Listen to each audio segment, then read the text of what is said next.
Oh, yeah. Okay. I could start. All right. So, welcome to Worldwide Jain Virtual Classroom. This is Stress Management Workshop session 18. So from today onwards, we are going to get into the management of stress. Up until now, we talked about first the definition of stress. Then the second part of the workshop that we started in was the causes of stress, and then the third part was consequences of stress. And now, finally, we are getting into the management of stress. So now we know what stress is. We also know what are the various causes of stress. And especially, we studied some of the root causes. So we looked at some of the lifestyle causes that takes us to the worst form of stress, which is a form of uncontained extreme stress, which was some of the lifestyle practices such as gambling and non-vegetarianism, drugs, alcohol addiction, seven great addictions, and the extremely violent and unethical and immoral behavior. So that's what was the first. But then we looked at that these are more of a superficial causes. There are more deeper causes underlying that generally most people don't recognize, and those causes were our wrong beliefs and kashayas, wrong understanding about who we are, what really benefits us and what doesn't benefit us. So those are the different other causes that we studied, and ultimately we learned that as long as those causes are present, everything else, all the other passions, means kashayas, and all the other subsequent causes, there is a potential for them to exist as well, and they will continue to increase. So now, having known all, let's get into the management of stress. First, what we will do is try to learn some commonly observed, what you call reasons for stress, or commonly observed practices that people associate with stress. So they are more to do with lifestyle changes. And once we know that, then we also want to know some of the common perceptions out there about some of the things that people do to relieve stress. So let me try to do one thing though. Let me call Saurabh if he's going to join or not.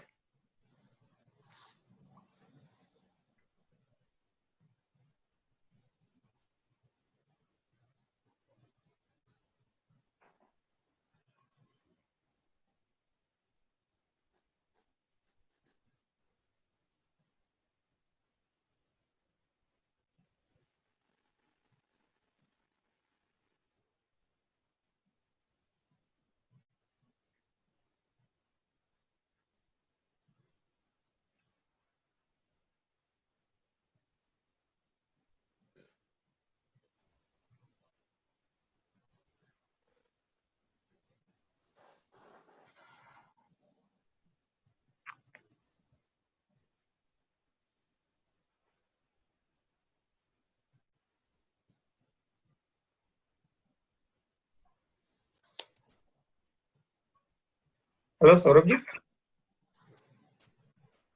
हाँ जय जिनेन्द्र, आप आएंगे आज class में? हाँ ठीक.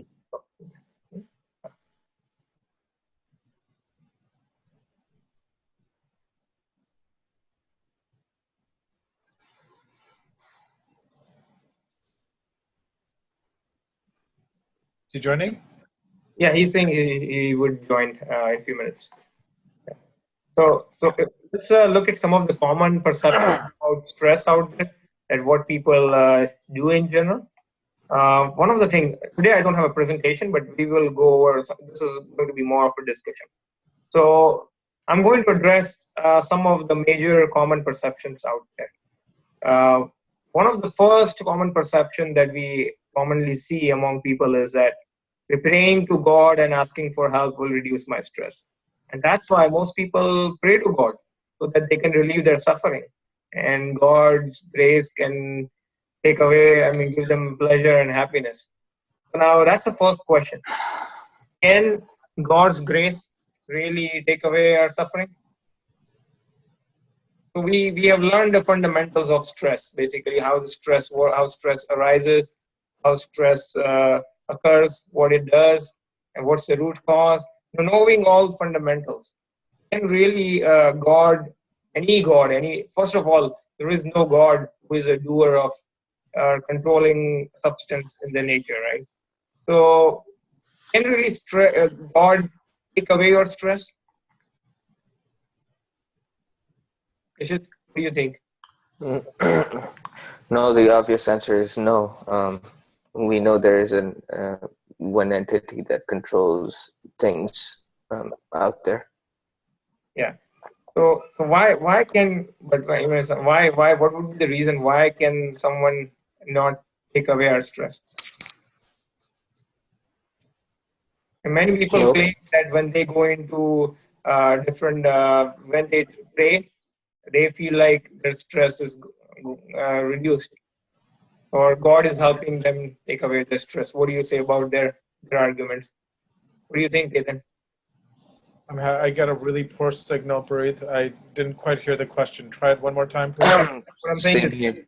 many people argue that when they pray, their stress reduces, and then God helps them out in their life. Their stress is reduced that way by prayers. So, what do you say to that? Why it cannot happen? Rationally and logically, why it cannot happen? One substance cannot have an effect on another substance.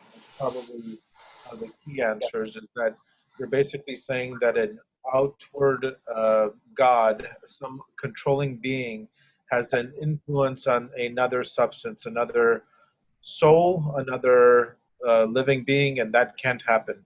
We know that one substance can influence another substance, or can do something to another substance. Yeah, that's precisely the answer actually. So that bottom line is one substance cannot really change anything within the other substance, and so to say it more definitively, we can say that the solution is where the problem is, right? Solution is found wherever the problem is. So solution is not somewhere else outside where there is no problem. So if God were to give you a problem, then He can take away solution. But what we learned initially is that no one can really give you stress. If no one can really give you stress, then the only one who is responsible for stress is we ourselves. So someone cannot even give stress, then how can they even take away stress? So that theory of praying to God and God will take away my stress is false. It's not the right theory. And the other thing about that is, uh, so God will not take away stress, and even if it's a Jain God, it doesn't really matter. The other types of God don't really control anything. Even if someone prays to Jain God, God will not do anything, and God cannot take away stress. It's a self-responsibility. One has to really self-introspect and take the lessons, learn, identify the mistakes that we are making, and then correct those mistakes. And that's the only way to reduce stress. Self-responsibility and self-assessment, self-introspection. There is no other way out of it. So, Preet, I think what happens here is, a lot of people rely solely on puja and bhakti and things like that. And even if you were to look at our own pujas and artis and things like that, it talks about, oh, please God, help us, blah, blah, blah. Like, language used in those things is very simple, and it's more of a behavioral language from behavioral standpoint as opposed to absolute standpoint. So it ends up really making, like, if someone is not doing the swadhyay, it's really misguiding them into believing that, hey, Tirthankar Bhagwan can help me, or any Bhagwan, for instance, can help me reduce, I guess, get away from the suffering and get me out of this cycle of death and birth. Yeah. No, you're right. That happens all the time, and we see that every day in most families who don't do any swadhyay. Persons who don't do any swadhyay, they just end up believing exactly what you just said. Now, if one were to study Jainism in its entirety, one would realize the first thing that in Jainism is asked to do is we need to follow, we need to have a lifestyle habits that are conducive to this progress, right? So that includes 6 avashyaks. 6 avashyaks are basically six essential things that we need to do in every day. It's like brushing is one of the essentials. The 6 essentials are more like spiritual essentials. They're more important than any other thing that we do in life, and they should be done every single day. And that's what our acharyas and everyone has recommended us. So if you look at that, one of them is Dev Puja. Second one is a Guru Upasti. Third one is Swadhyay. So Swadhyay has been made that one of the most important components of our daily life. And if you study our scriptures, Jain scriptures, you can see how much they have emphasized Swadhyay. Swadhyay is called Uttam Tap, the best type of penance that someone can do actually.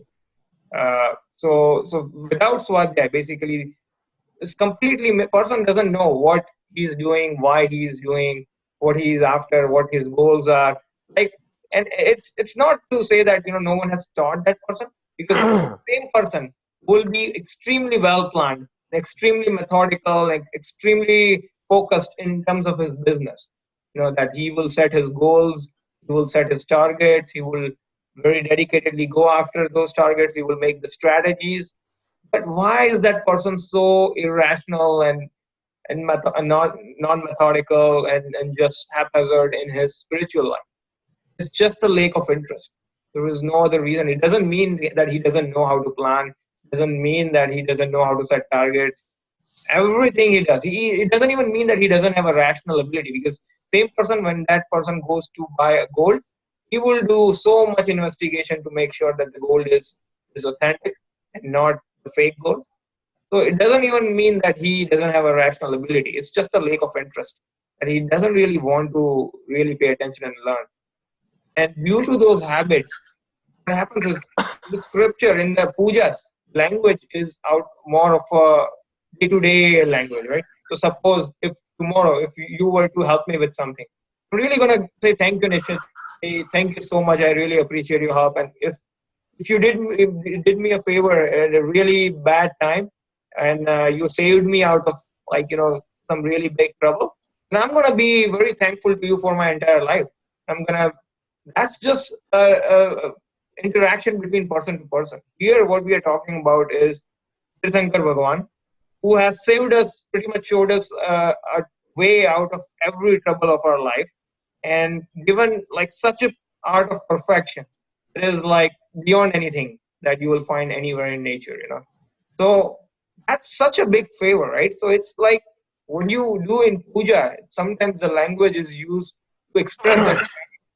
That language is different than saying that, okay, yes, indeed he is doing something for you. Yes, indeed he has shown you that path.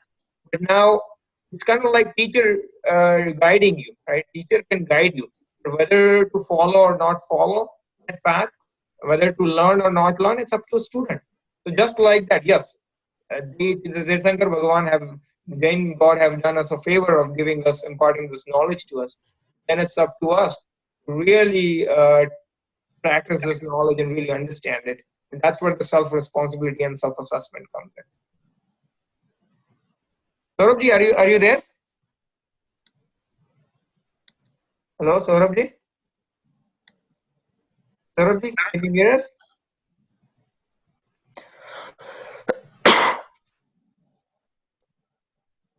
Looks like Saurabh is there, but can't hear him. Saurabh?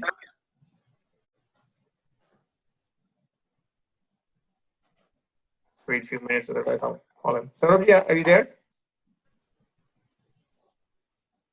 Okay, all right. Next one is a lot of people always think, even I don't know how many of you have heard different type of meditations. They're visualization and breathing type meditations. People breathe and then they pay attention to their various body parts and their breathing process.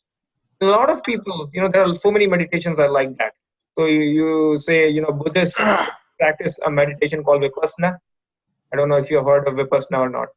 And then now even a sect of Jainism, which was added from later on, called it's basically under Shwetambar Stanagwatsi is a Terapanthi Jains. They practice something called Preksha meditation, and that was added by some of one of their acharya in 18th century or 17th century, something like that. They made up that it was not authentic meditation that was there or described in scriptures from the beginning. Something their acharya added, claims to have discovered it along with some modern scientific practices.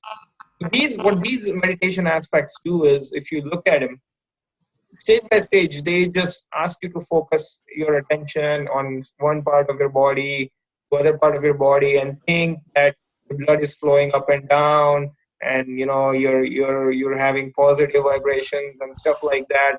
You're seeing certain colors in certain parts of your body, and you are just concentrating, trying to focus your attention on certain parts, certain centers of your body. So, and they claim that oh, this is a way to reduce stress. So now, if someone doesn't know the Jain fundamentals, then they wouldn't have a way to tell us that this can really work or not work. They have no ways, no tools, no concepts to analyze this practice. But now, having known everything that you know, what do you think about such type of meditations? Can that really reduce or affect stress? No, because it doesn't get to the root cause. It doesn't get to the root cause of what? What is the root cause? The root cause of not knowing yourself and the source of the stress. Yeah. But they claim that when I do this meditation, I feel so much peace. What about that? I mean, they must be experiencing something, right? Are they not experiencing something? It could be temporary. It could get them away from their stress in a temporary form. I think in many cases it distracts you from the situation that you might be going through, and there are many ways of doing that, getting that distraction, but the permanent relief is not there. Exactly. I think that's a very good answer. So it's kind of like when a kid is crying, when a baby is crying, kind of distract their attention towards something else, so that the attention turns away and he's then forgets about what he was crying for, and then he's happy again, kind of happy, but it's not really happy. It's superficially happy, right? Basically, so Right, that type of remedy is that it's really not a reducing stress; it's masking stress. More to say, you're masking the problem by thinking that I don't have a problem and I'm thinking about something else. So it's kind of like, and I like to give one example that a lot of people who say that, oh, I feel a lot of relief in stress when I do these type of meditations. Suppose you're afraid of lion, right? Every one of us at this point in time, I'm afraid of lion, right? Because if a lion were to come in front of me, I would be afraid that he would kill me. I mean, he would eat me. Basically, a lion is a wild animal. So if you have a fear of being killed by a lion, and then so long you have a fear of that lion, and if the lion is around, no matter how many times I can try to distract myself and think about something, will that fear go away? I mean, I can just breathe in and breathe out 1,000 times and focus on my breathing. I just have belief that a lion could be coming anytime and lion can jump on me and I can be killed. I am under that constant fear. Will that work? Will that masking of fear work? What do you think, Ketan? No, it's just like you said, that it's just a mask. You're putting a thought or distracting yourself. But I was going to say that Digambar Jains, at least, do believe that there are some forms of meditation that are valuable, and most of the ones that I've heard about in terms of valuable forms of meditation are ones where you look inside and truly say to yourself, "Hu Atma Chu, I am the soul. I am the knower," and concentrating and focusing on that rather than on your breath or on your whatever. Right? That is the approach. Yeah, that's precisely the difference is, right? So that type of meditation that you just described, the difference is you're emphasizing you're really trying to work on your thought process. Where here, in the other types of meditation that people claim to be outside, they're simply trying to restrict their attention. They're not necessarily changing their underlying thought process, belief, rationales, reasoning about the causes and the remedies. It's just restricting my attention to something else, basically. And that approach doesn't work. In fact, a lot of times they think that, okay, when I do this meditation, I'm going to have some health benefits too. And when people focus on the body and do that meditation with body, according to Jainism, that's called Artha Dhyan, and it's a stressful meditation. It's not a stress relief meditation. Artha Dhyan it's called stressful meditation. So there are four forms of dhyan or meditation in Jainism. One is called Artha Dhyan. Second one is called Raudra Dhyan. Third one is called Dharma Dhyan. Fourth one is called Shukla Dhyan. The first two ones, Artha Dhyan and the Raudra Dhyan, they're stressful meditation. And they're worse, bad forms of meditation that are worth avoiding. So what Jainism says is everyone is meditating at every given point in time. Even if I want to make a tea, I'm meditating because I'm focusing on something. If you're concentrating on something, that's as good as meditating. So the question is not that we have to teach everyone to meditate. The question is what to meditate on and what type of meditation should we really do, and striking the distinction between what meditation is worth doing and what's worth avoiding. And so Jainism has a detailed classification. You can read this. I don't know if you know Hindi or not. If you can read Hindi, there's a book called Dhyan Ka Swarup, written by Dr. Hukumchand Baral. You can find it on jana.org. And that book explains, it's a short book, 36 pages only. Explains these different types of dhyan and just their categories and their examples. What's the name of the book? What's the name of that book? Dhyan Ka Swarup. Dhyan Ka Swarup. It's a form of meditation, basically. That's a literal English translation if I were to do it. So, Artha Dhyan and Raudra Dhyan is basically, there are five types of Artha Dhyan. And there are also four or five types of Raudra Dhyan as well. It's basically, when you are really constantly, it's a negative form of negative thinking, the concern or worry, external worries about, and these passions occur with a lot. I mean, these type of meditations or dhyan occur with a lot of passions or kashayas. It's a worry. It's about one type of Artha Dhyan could be trying to avoid something that is not liking. If I don't like some circumstances, I'm just trying to get away from it. And I'm just constantly thinking about how do I get away from it? How do I get away from it? How do I get away from it? That's one form of it. The second type of Artha Dhyan is basically trying to acquire that what is not with you. So if you don't have something, I'm just constantly thinking about how do I acquire it? How do I acquire it? How do I acquire it? Third form of that type of dhyan is basically Vedna Janya Artha Dhyan. Means when you're suffering from some disease or physical ailments, you're trying to constantly just mourn about it, that I'm suffering, I have this suffering, I have this suffering, and continuously thinking about getting rid of that suffering. That's that type of form. And the fourth one is a Nidan. That means constantly thinking about future. How do I acquire future pleasures, sensory pleasures? How do I acquire more and more wealth? Constantly thinking about just the business. And those are the four forms of Artha Dhyan. And Artha Dhyan, and if you talk about spiritual consequences of it, Artha Dhyan generally takes you to Gati, animal kingdom generally. That's the type of karmas they want. Now there are Raudra Dhyan. Raudra Dhyan is basically taking pleasure in those five types of worst, immoral and unethical and violent activities.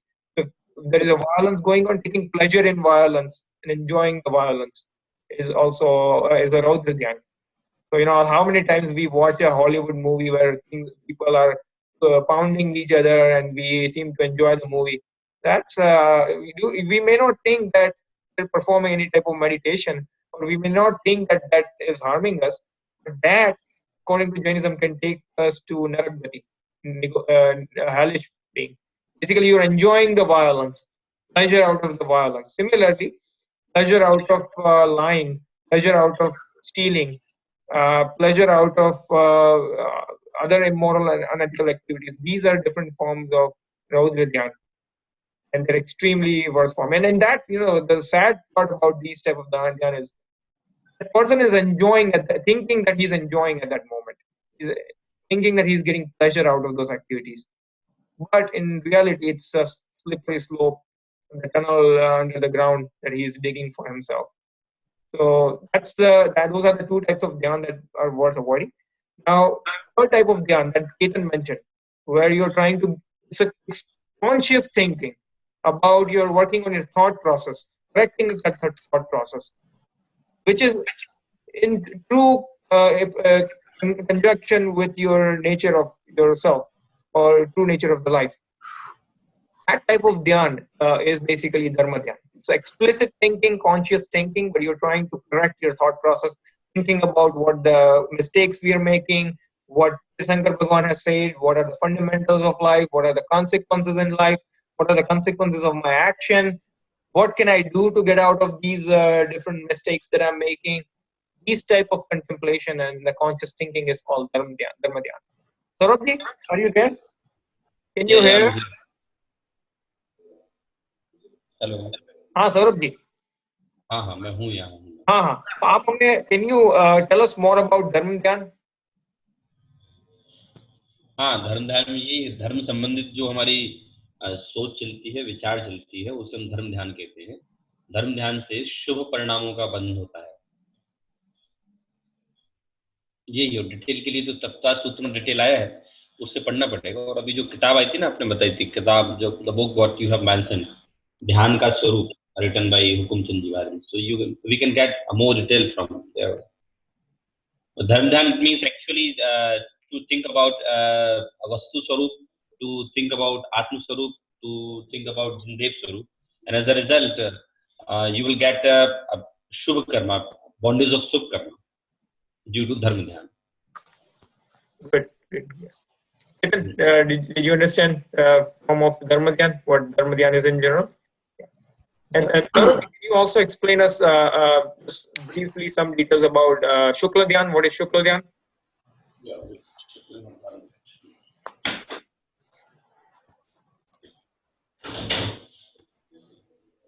Hello, Saurabh ji. 1 minute. Okay.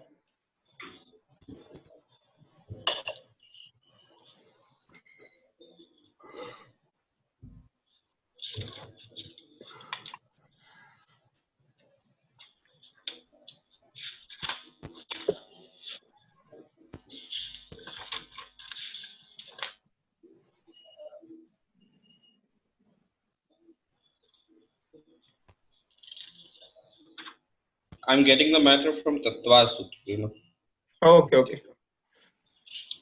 because exactly we can know from there on. Yeah. So Ketan, Tattva Sutra is a very good granth worth studying actually. And I someone from Songarh has also translated Tattva Sutra in English. Okay, I think. So I may be able to try. I mean, I can try to find it for you. Really, because see the thing is, Tattva Sutra is accepted among all different types of Jains, and depending upon who you read it from, you can get varying interpretations of it. So it is very, very important to get to the right copy that gives you the most authentic interpretation.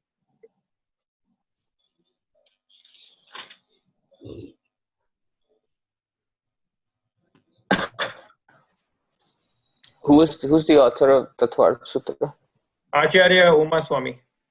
He was, I think, Shishya of Acharya Kunkund Acharya Shishya.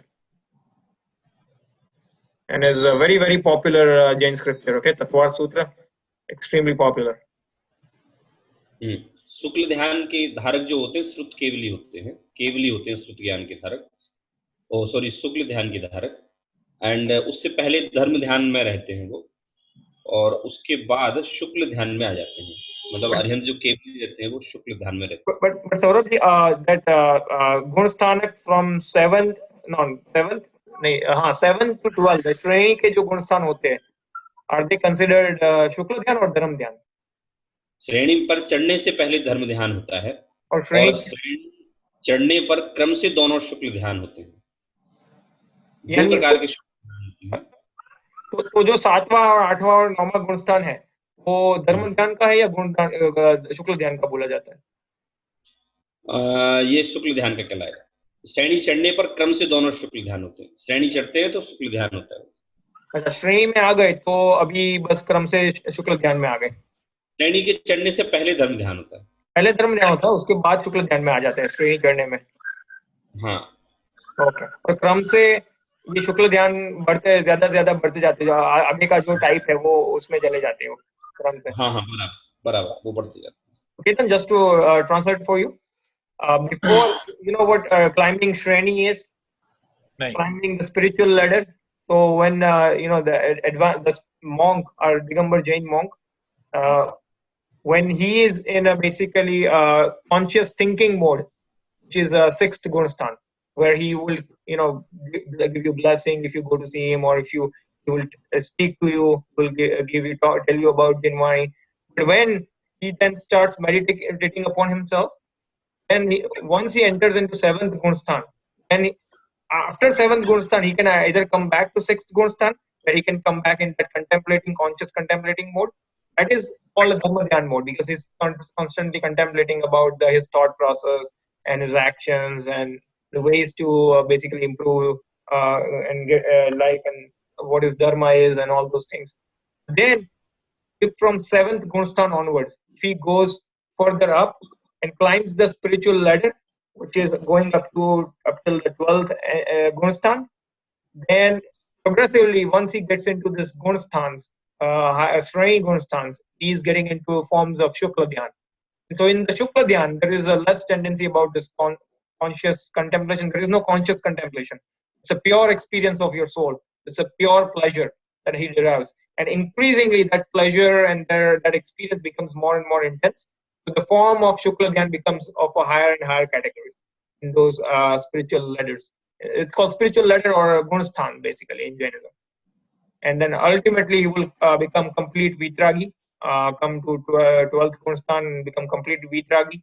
And then in 13th Gunasthan, he will also become Keval Gnani. So as soon as he attains Vitrag, he will attain Keval Gnan, and then he is Kevli. And Kevli remains in continuous form of Shukla Dhyan. So so note one point here is Dharma Dhyan is Shukla Dhyan is basically preceded by Dharma Dhyan. No one can really enter into Shukla Dhyan directly without any Dharma Dhyan. One has to really contemplate the fundamentals, know their nature, know their concepts, then really assess, self-introspect, and then continuously try to correct the thought process, and then your attention turns inwards, the process of that the result of that process, and then eventually a person gets into that Shukla Dhyan. So for us, as a Shravak, we will have only forms of Dharma Dhyan. और अभी ऐसा कह सकते हैं कि हमारे जैसे श्रावक को के लिए हमारे लिए धर्म ध्यान ही पॉसिबल है, शुक्ल ध्यान हमको हो नहीं सकता। हाँ, नहीं हो सकता। That will be only monk can शुक्ल ध्यान। हाँ, शुक्ल ध्यान के भेद हैं वैसे, प्रतिकत्व वितर्क, एकत्व वितर्क, सूक्ष्म क्रिया प्रतिपाती और व्युत्परक और क्रिया, ये जो 4 भेद हैं ये, है ना। तो फिर इनके भी आगे दिए हैं कि किस किस को होते हैं, कौन से होते हैं, काफी डिटेल का सब्जेक्ट है ये। हाँ सौरभ जी, तो मुझे ये अपना जो धर्म ध्यान या अपना जो स्टेज है, our stage of being a layman, I wanted to talk more about that. We pretty much, if I observe my entire day, in the morning I get up, I get ready, then go to work, and ever since we go to work up until the evening when we come back, we're continuously thinking about our business pretty much. We are bearing few moments here and there. We're continuously engrossed in doing our business, right? Or our job, our professional work, or whatever it is. Then we come home, we take care of some family responsibilities here and there, and then we may have some free time, or we may not have free time, whatever. So, thinking about our professional life or business, what form of, we are constantly concentrating on someone. What form of dhyan would that be? Would that be form of artha dhyan? Artha rodha dhyan. Artha rodha dhyan. So Artha Dhyan in the sense that we are after acquiring future pleasures, and Raudra Dhyan if that becomes intense and we start enjoying that in a form of accumulating pleasure. Is that right? Yeah, right.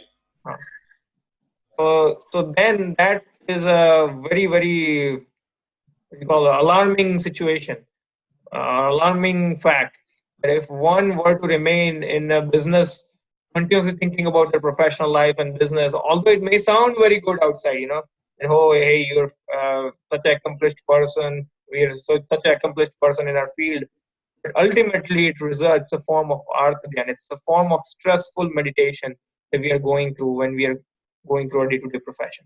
Not that we have to give it up.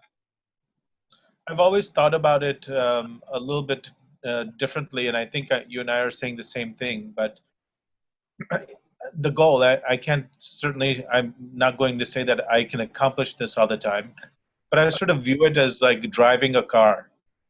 When you're driving a car, you're not completely focused after you've learned how to drive a car on the road, and you do things automatically. Mm-hmm. In a similar way, when you're truly understanding Jain philosophy, that I envision that at some point it almost comes automatic, it almost comes remote, that you do other things that you need to do, but you're still in your gnan, that you're still in your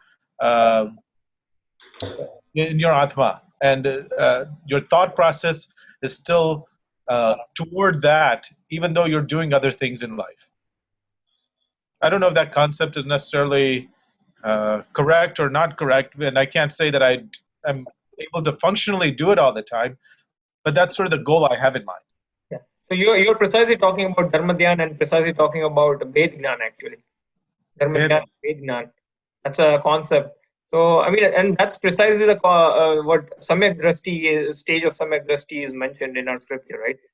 Before one attains Samyak Darshan, he goes through this constant contemplation about self and his understanding, and then at one point this contemplation becomes so focused and intense that he gets that momentary experience of self.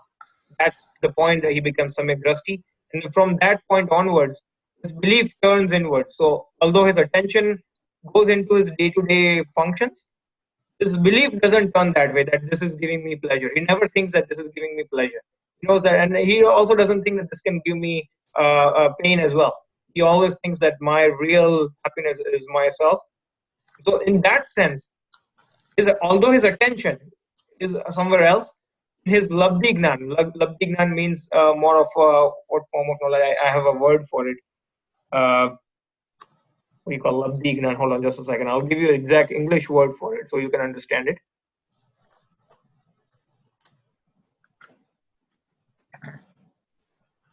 Okay. Subconscious knowledge. Okay. I coined an English term called subconscious knowledge. There's a labdhi gyan. So in his labdhi gyan, he has full understanding and of his soul, and he is basically after that. He never gets into mode of pleasures. But in his conscious knowledge, which is attention, or अपने को बोल सकते हैं Jain terminology में उसको बोलते हैं लब्धि ज्ञान, और अपना क्या बोलते हैं अपना उपयोग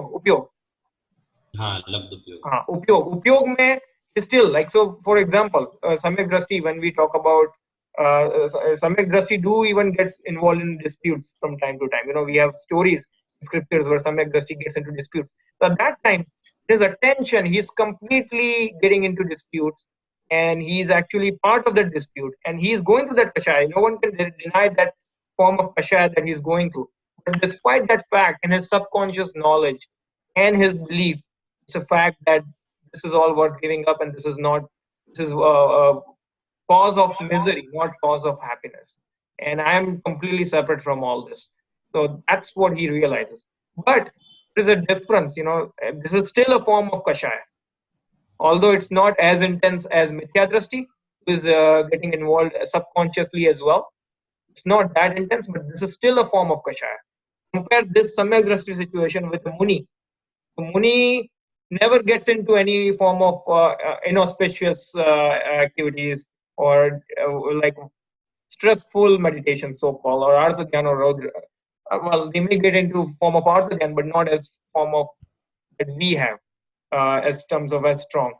So although even at that point, he is also being aware that this is not my true nature. This contemplation is a temporary stage.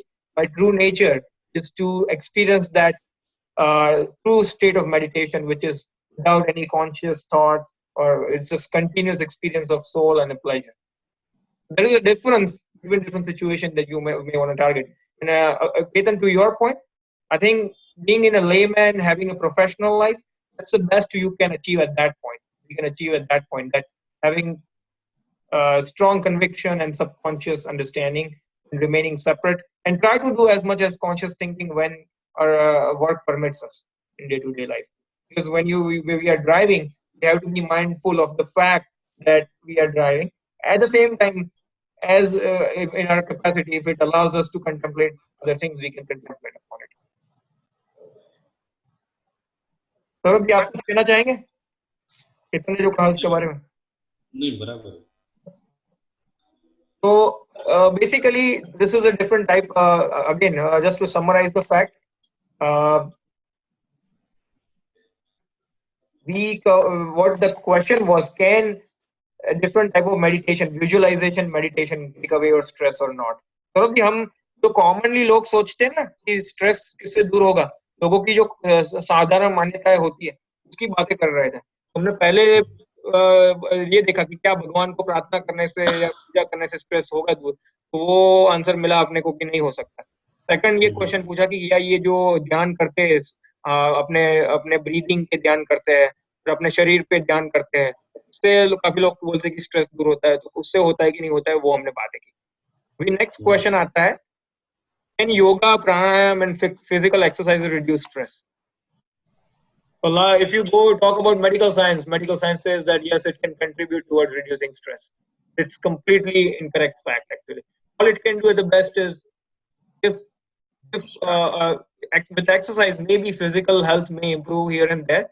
And if you're really attached that much, then you may feel like, okay, yes, now physical health has improved, so I experience less of a worry in that sense. That's all it can happen, but it's really, again, masking the stress. And it's really, there is no guarantee that it will take away stress. And it is really not a cause of stress. So it is also not a remedy for stress. So not that we are saying that we shouldn't do yoga, pranayama, and exercises. They can serve as a wonderful tool for non-violent preventive medicine, actually. So you can use it as a preventive. Saurabh ji, अपने जैन के हिसाब से योगा और प्राणायाम जो है, हम ऐसा नहीं मानते कि वो उससे कुछ हमारा स्ट्रेस दूर होगा, क्योंकि वो शरीर की क्रिया है. मगर योगा और प्राणायाम का हमारे डे टू डे लाइफ में क्या कुछ रोल हो सकता है या नहीं हो सकता? कुछ नहीं, शरीर को स्वस्थ रखने की क्रिया है और कुछ भी नहीं है. तो एक तो चीज है ना कि वो जो आजकल प्राणियों वाली एनिमल टेस्टेड दवाइयां होती है, उससे तो अच्छा है कि हम शरीर को अगर स्वस्थ रखना चाहे तो ऐसे रास्ते अपनाए जो नॉन वायलेंट है, जिससे किसी की हिंसा नहीं है. In that form, there is some value as a preventive medicine tool, right? Not necessarily as a way of reducing stress. Yeah, right. That's good. That may be the good way to clean your body. Yeah. So it can be utilized as a tool, as a preventive medicine tool, and a good maintaining good health and a lifestyle. But to think that it will take away your stress or reduce your stress is a complete fallacy and deceiving ourselves. So again, yoga, pranayama, physical exercises cannot reduce our stress. Okay. You know, from a medical perspective, I think what you could say is something like this, Preet, that from a medical perspective, exercise or yoga releases endorphins, which are proteins, chemicals in our body, which is not who we are. We are Atma, we are soul, separate from the body, but those endorphins have a manifestation, have an effect on how you feel. So that is probably the way in which there's a thought that it may decrease stress from the release of the endorphins, but in reality, we know that the true source of the stress is not that physical manifestation. And so that's exactly right. You said it very well, Ethan. Yeah. Now, next is can taking antidepressant pills or medications reduce stress? What's the answer? Chetan, you tell us the answer. Like, what's the theory behind modern science prescribing so many antidepressant pills, and why it doesn't work? Can you tell us a little more about it? Actually, the same sort of concept that I just talked about with exercise. Antidepressants are often release serotonin. So serotonin is a chemical in the brain, and that chemical in the brain can cause you this feeling of euphoria. But again, just as I was talking about with exercise, we're talking about the physical aspect of the human body. That's not necessarily the source of the true stress. The true stress source is coming from the not understanding the true nature of the Atma. And that is a complete different entity than from the physical being. Very Your true. true source of stress, and working on that is going to cause you much more true happiness than an antidepressant pill will. Yeah, very true. Yeah, and I've seen so many cases.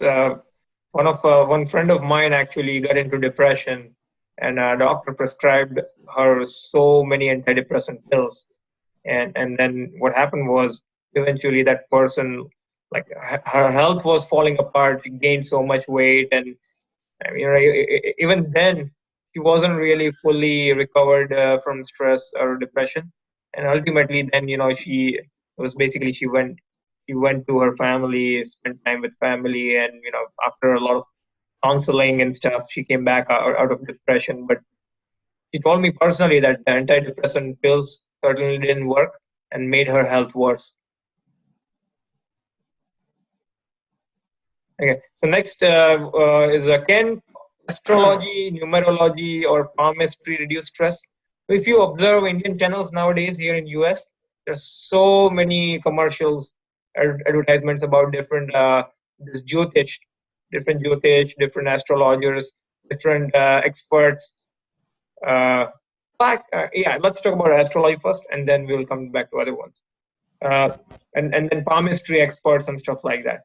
So they claim that come to me and you will find happiness in life. I'll show you guidance. I'll give you guidance. Saurabh ji, आप हमें बताएं क्या ज्योतिष शास्त्र से palmistry और numerology से stress दूर हो सकता है? नहीं, इनसे तो कोई स्ट्रेस दूर एक्चुअली क्या है, ज्योतिष शास्त्र it may provide you the psychological treatment. For example, if you saw someone your kundli, so that astrologer may tell you that in future you will gain this amount of money, you will have good reputation, you will have good job, family relation, etc. So on the basis of that description I received from that astrologer, psychologically we can get relaxation in our mind that I'm uselessly taking worries about these things, but as per the astrology, everything will be that way.